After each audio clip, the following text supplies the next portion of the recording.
Good morning, everyone. My name is Vinny Rodriguez. I'm here to bring to you the next in our vast book series. That's correct. It is Holy Cows. Holy Cows in Hog Heaven. Ladies and gentlemen, this is by an author. Some of you may have heard of him before. Maybe you've heard of Joel Salatin. Now, Joel Salatin, for those of you who don't know, he's an activist, farmer, public speaker, entrepreneur, very well known man of God, a man that is a mentor, especially one that has mentored the likes of, maybe you've heard Ty Lopez.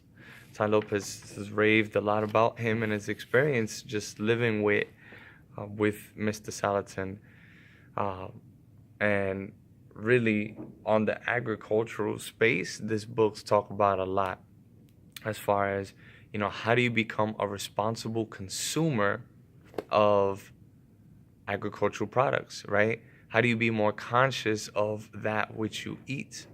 He talks about really what does a neighbor-friendly farm look like, right? Most of us know today that the food that we get nowadays doesn't necessarily come from a, totally. So next time you're visiting a farm, next time you're maybe at the supermarket, just pay attention to the surroundings, pay attention to the sights and sounds, right? You can tell how friendly the food is that you're picking based on what's there, right?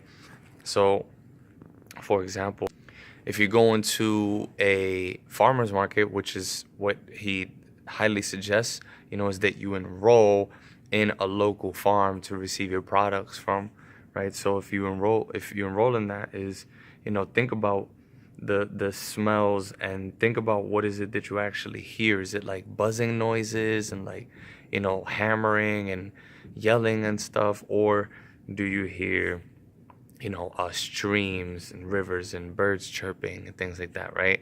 That will tell you how friendly the environment that's producing your food is, right? You might not be able to tell that in a supermarket, right?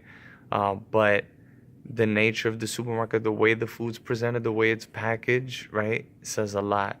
Don't pay so much attention to the labeling and so much, but pay more attention to the way that the actual food in itself, right? How it's actually created for distribution. Where's the food from? How far away is it from you, right? From your actual location. Think about the farther away it is, right? The more it had to be preserved, right? The more transportation it had to get there, right? Which means that's going to have an impact on its nutritional value. Can you recognize the food that you eat, right? How far removed is the food that you actually get, right? The more processed that it is, right, the farther away it becomes from its natural element. Now, this has just been an observation of mine, but it really does stand true with what he talks about in this book, right? He goes over the idea of being, of genetic engineering and why it's such an issue, why it creates so much chaos in our lives, because food is largely biological. Food is biological, while, processed or modified food is a lot more industrial. It's somewhat removed from our sense of being as humans here, right? So in the book, he does a comparison of the different industrial pillars versus the different biological pillars. All right, I'm looking at the biological pillars. There's diversification, complexity, flexibility, and living, versus industrial pillars, which is specialization, simplification, routinization, and mechanization. Right, now think about how true that is. Think about the biological pillars, and just in complexity and diversification, for example, right?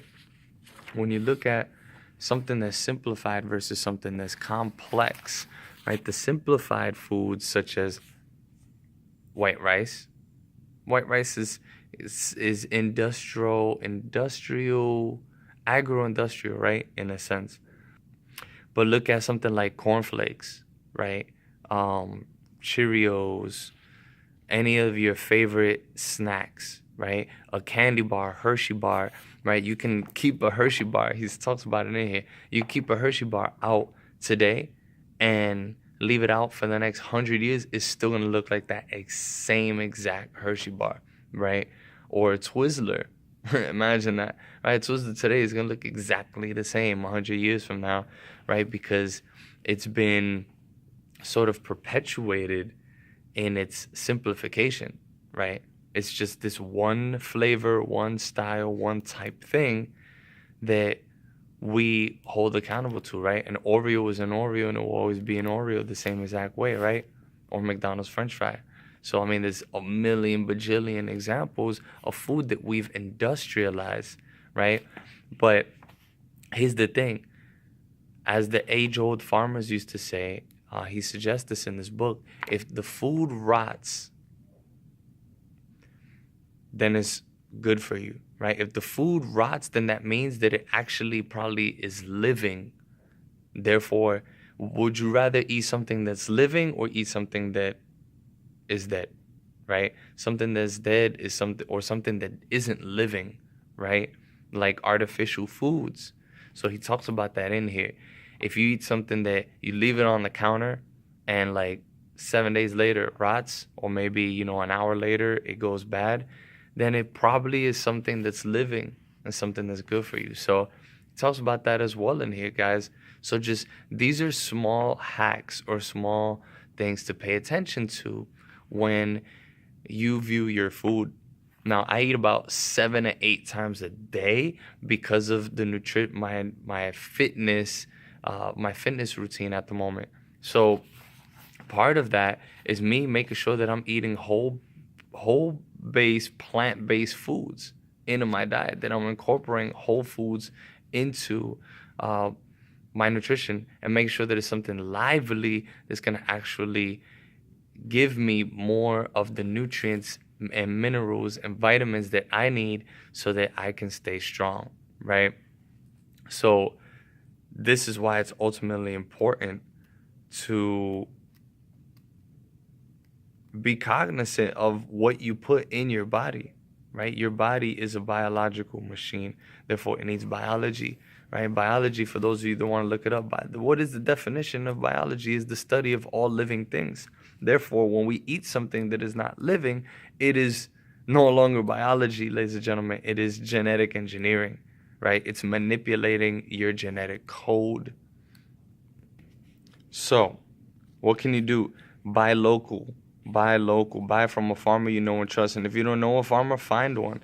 Nowadays, today, right, with the rise of farmers markets, then it's a lot easier, even in cities, even in high-end cities, right, such as New York or in Los Angeles or any major metropolises. You can find local farmers nowadays that live just on the outskirts of the city, maybe about half an hour away. So look into that. Read a book that he highly suggests called Seeds of Deception and become an activist. And lastly, go online and get product lists that don't contain genetically engineered products, right? Google it. Find out food that is actually, that isn't modified. One of the safe bets is organic, but some things that are organic may have been genetically modified. So look into it, guys, right? And I'll leave you with that. But this is Vinny Rodriguez, also known as 8-Figure Vision. And I'm here with you in the next of our vast book entries, Holy Cows and Hog Heaven. At the height of Thanksgiving, I thought this would be appropriate just after, we've eaten all of our pies that we probably bought pre-made and everything, when this was a good time to really think about, maybe after you eating your turkey that was stuffed in hormones and all that, what can you do to improve your dietary fitness, right? What can you do now to improve your biological evolution and become stronger, faster, sharper? So with that said, please offer any suggestions or comments below, and I'll talk to you on the next entry. Until soon, everyone. Peace.